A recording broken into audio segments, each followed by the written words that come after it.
शिवाय और movie explain soldier boy. आप लोग चैनल पे नए हैं तो प्लीज सब्सक्राइब कर दीजिए। आप लोग सबको सपोर्ट करता होगा, हमको भी सपोर्ट कर दीजिए। ये 6 साल के बच्चे सरगई की जिंदगी की सच्ची कहानी है, जिसने वर्ल्ड वॉर टू के वक्त जर्मन्स के खिलाफ युद्ध किया। ये कहानी वर्ल्ड वॉर टू के वक्त की है, जब एक तरफ जर्मन की सेना थी और दूसरी तरफ सोवियत संघ की सेना। इसी माहौल में हमें गांव में घर को दिखाया जाता है, जहां पर 6 साल का बच्चा सरगई सो रहा होता है। तभी उसका दरवाजा कोई नॉक करता है। जब वो दरवाजा खोलता है तो वहां पर उसके पड़ोस में रहने वाली आंटी होती है। सरगई पूछता है कि मेरी मॉम और मेरा भाई कहाँ पर है। वो बताती है कि जर्मन्स ने हमारे गाँव के ऊपर हमला कर दिया और अब तुम्हारी मॉम और भाई इस दुनिया में नहीं रहे। वो उसे खिड़की से बाहर भेजती है और कहती है कि तुम यहाँ से भाग जाओ। सरगई इस जगह से भाग जाता है और तभी सरगई की आंट को भी जर्मन सैनिक मार देते हैं। सरगई अपनी जान बचाने के लिए जंगल में भाग जाता है। हालांकि वो मात्र 6 साल का बच्चा है, लेकिन वो बहुत ज्यादा बहादुर होता है, इसीलिए वो डरता नहीं है। अगली सुबह वो देखता है कि वहाँ पर जर्मन सैनिक आ गए, इसीलिए वहीं पेड़ों के पीछे छुप जाता है और अगले पल वहाँ पर एक सांप आता है, लेकिन वो अपना मुंह बंद कर लेता है ताकि सांप को उसका पता ना चले। वो सांप से बिल्कुल भी नहीं डरता और जब जर्मन सैनिक वहां से चले जाते हैं तो सरगई उस जगह जाता है जहां पर जर्मन सैनिक खाना खा रहे थे। वो उनका खाना उठाकर जंगल के अंदर चला जाता है, लेकिन जल्दी उसे दोबारा भूख लग जाती है। जंगल में पत्तियां खाने के अलावा अब उसके पास कोई भी रास्ता नहीं है, इसीलिए वो पत्तियां खाना शुरू कर देता है। जिसके बाद वो लगातार जंगल में आगे बढ़ना शुरू कर देता है और कुछ ही दूर जाने के बाद एक बार फिर से बॉम्ब ब्लास्ट होता है। दरअसल जर्मन्स ने दोबारा से हमला कर दिया है, लेकिन सरगई डरता नहीं है। वो एक लकड़ी उठा लेता है और कहता है कि कोई भी अगर मेरे पास आए तो मैं उसे मार दूंगा, मेरे पास गन है।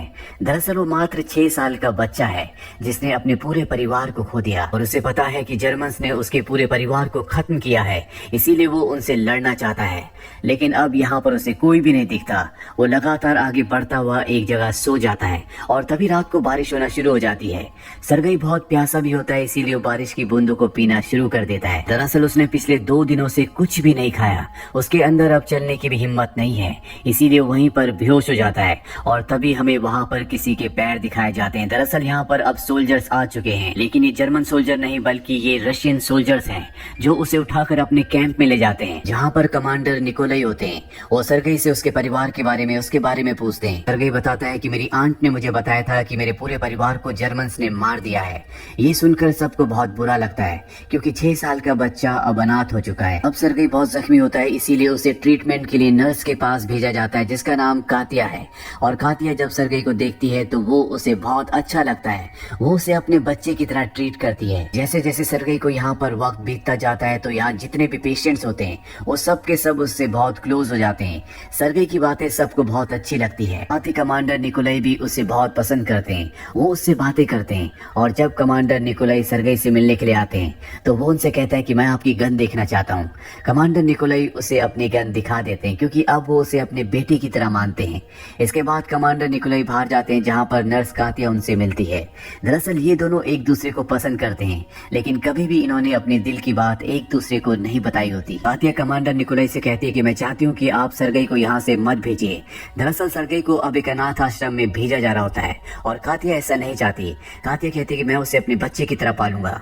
कमांडर निकोलाई कहते हैं कि ऐसा नहीं हो सकता, यहाँ का माहौल जंग का है और मैं नहीं चाहता कि एक बच्चे की जान को खतरा हो। ये कहकर वो यहाँ से चले जाते हैं। वहीं सरगई के पास कुछ और आर्मी ऑफिसर्स आते हैं। वो उसके साथ बहुत सारी बातें करते हैं।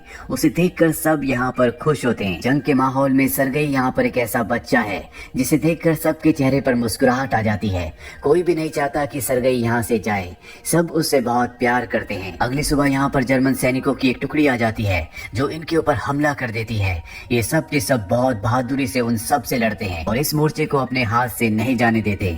अब यहाँ पर कुछ और दिन बीत जाते हैं और वो दिन आ जाता है जब सरगई को यहाँ से अनाथ आश्रम भेजा जाना है। उसे लेने के लिए आर्मी का एक सोल्जर कमांडर निकोलाई के पास आता है। कातिया उसे लेकर कमांडर के पास जाती है, लेकिन कातिया यहाँ से चली जाती है क्योंकि वो सरगई को जाते हुए नहीं देख सकती। कमांडर निकोलाई भी उससे बहुत प्यार करते हैं, लेकिन वो उसकी जान को खतरे में नहीं डालना चाहते, इसीलिए वो उसके साथ कुछ वक्त बिताते हैं।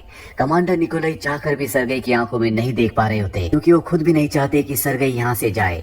कमांडर निकोलाई ने सरगई के लिए लकड़ी की एक गन बनाई होती है। वो उस गन को सरगई को देते हैं। सरगई भी इस जगह से नहीं जाना चाहता। वो गन लेने के बाद वो कमांडर के गले लग जाता है, जिससे कमांडर निकोलाई का दिल पूरी तरह से पिघल जाता है और वो सरगई से कहते हैं क्या तुम मेरे बेटे बनोगे। सरगई कहता है कि हाँ। और अब सबको पता चल चुका है कि कमांडर सरगई को लीगली अडॉप्ट करना चाहते हैं, उन्होंने उसे अपना बेटा बना लिया है। सरगई को अब यहीं रहना है, इसीलिए सब बहुत खुश हो जाते हैं। अगली सुबह सरगई जब उठता है तो सब ने मिलकर उसके लिए एक ड्रेस बनाई होती है, साथ ही आर्मी के जूते भी पहनकर वो खुशी खुशी सबको दिखाने के लिए जाता है। पर तभी यहाँ पर जर्मन प्लेन्स आ जाते हैं जो इनके ऊपर हमला कर देते हैं। बहुत सारे सोल्जर्स घायल हो जाते हैं।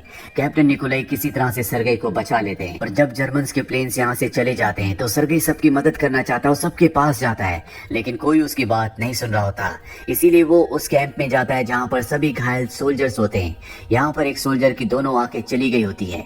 उसके घर से उसके लिए लेटर भी आया होता है और वो सरगई से कहता है क्या तुम इस लेटर को पढ़ सकते हो। सरगई मात्र 6 साल का बच्चा है, उसे पढ़ना नहीं आता, लेकिन फिर भी वो उसके लिए चिट्ठी पकड़कर कुछ ना कुछ बोलना शुरू कर देता है और वो उसे ये भी कहता है कि तुम्हारी गाय ने अब बहुत सारा दूध देना शुरू कर दिया है।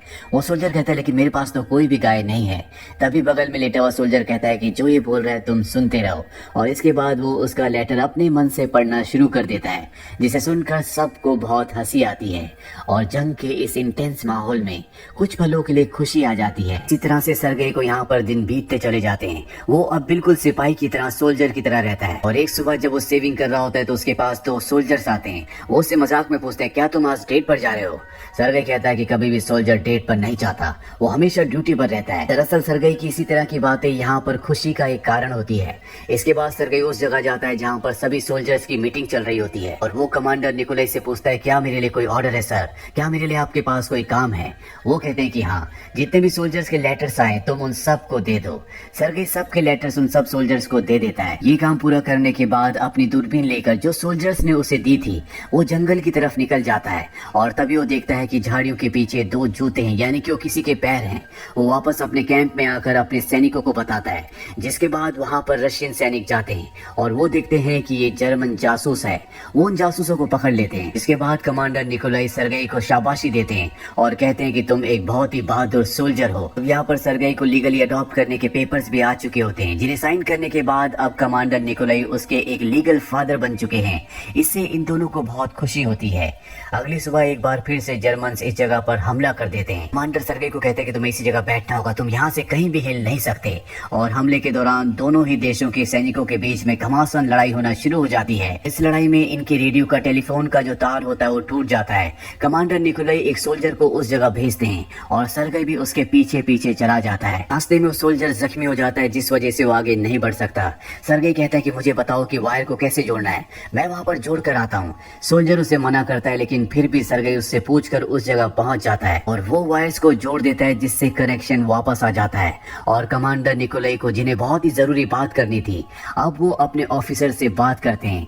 सरगई ने एक बार फिर से साबित कर दिया है कि वो एक बहुत ही अच्छा सोल्जर है। भाई सरगई को पता है कि उसके पिता कमांडर निकोलाई नर्स कातिया को प्यार करते हैं, लेकिन वो अपने दिल की बात नहीं बोल पाते। इसीलिए वो कातिया के पास जाता है और उसे कहता है कमांडर निकोलाई की हालत बहुत ज्यादा खराब है, वो उठ भी नहीं पा रहे। ये सुनकर कातिया घबरा जाती है और जब वो कमांडर निकोलाई के पास जाती है तो देखती है कि वो पूरी तरह से ठीक है। ये दोनों समझ जाते हैं कि ये सरगई ने जानबूझकर किया है। अब इन दोनों के बीच में थोड़ी सी बातें बढ़ जाती है और अगली सुबह वो कातिया के पास जाते हैं और उससे कहते हैं क्या तुम सरगई की मॉम बनना चाहोगी, यानी कि उन्होंने अपने प्यार का इजहार उससे कर दिया है। कातिया भी हाँ कर देती है। अब अगले दिन इन्हें ऑर्डर्स मिलते हैं कि इन सब को यहाँ से दूसरी जगह जाना होगा। दरअसल इस पोस्ट को इन्हें खाली करना है और अभी पूरी की पूरी बटालियन इस जगह को छोड़कर आगे बढ़ जाती है और तभी जर्मन इनके ऊपर हमला कर देते हैं। कई सैनिक घायल हो जाते हैं, लेकिन लगभग सभी बच जाते हैं और ये दूसरी जगह पहुंच जाते हैं जहाँ पर कमांडर निकोलाई अपने जनरल से मिलते हैं। और जब वो उससे बात कर रहे होते हैं तभी यहाँ पर सरगई आ जाता है, जो पूरी तरह से एक सोल्जर की यूनिफॉर्म में आता है। सबसे पहले वो जनरल को और कमांडर को एक सोल्जर की तरह सैल्यूट करता है और पूछता है आज मेरे लिए क्या ऑर्डर्स हैं। कमांडर निकोलाई कहते हैं कि सब सोल्जर्स को लाइन में खड़ा करो और देखो कि किस किस के जूते फट चुके हैं, या किसी को भी कोई चीज की जरूरत हो तो उसका नाम नोट कर लो और इसके बाद हमें रिपोर्ट करो। सरगई ऐसे ही करता, वो एक लिस्ट बनाकर अपने पिता यानी कि कमांडर के पास और जनरल के पास आता है, लिस्ट उन्हें सौंप देता है। इसके बाद वो जनरल से परमिशन मांगता है, कहता है कि मैं चाहता हूँ कि आप मेरे पिता यानी कि कमांडर की और नर्स कातिया की शादी की परमिशन दे दें। ये सुनकर कमांडर और जनरल दोनों बहुत हंसते हैं। हालांकि सरगई जो कुछ कर रहा होता है वो बहुत सीरियस कर रहा होता है, लेकिन सबको उसकी प्रेजेंस से बहुत खुशी होती है। अब रात को एक बार फिर से जर्मन इनके कैंप के ऊपर बहुत बड़ा हमला कर देते हैं, जिसमें कई सैनिक मारे जाते हैं, कई जख्मी हो जाते जाते हैं। सरगई अपने पिता कमांडर को ढूंढ रहा होता है, लेकिन वो उसे कहीं नहीं मिलते। अगली सुबह उसे पता चलता है कि उसके पिता बहुत जख्मी है। वो कमांडर निकोलाई के पास जाता है, जिन्हें देखकर सरगई की आंखों में आंसू आ जाते हैं। वो पहले भी अपने पूरे परिवार को खो चुका है और अब वो अपने पिता को यानी कि कमांडर निकोलाई को नहीं खोना चाहता। कमांडर निकोलाई उसे कहते हैं कि कभी भी कोई सोल्जर, कोई मर्द आंसू नहीं बहाता, जिसके बाद वो चुप हो जाता है।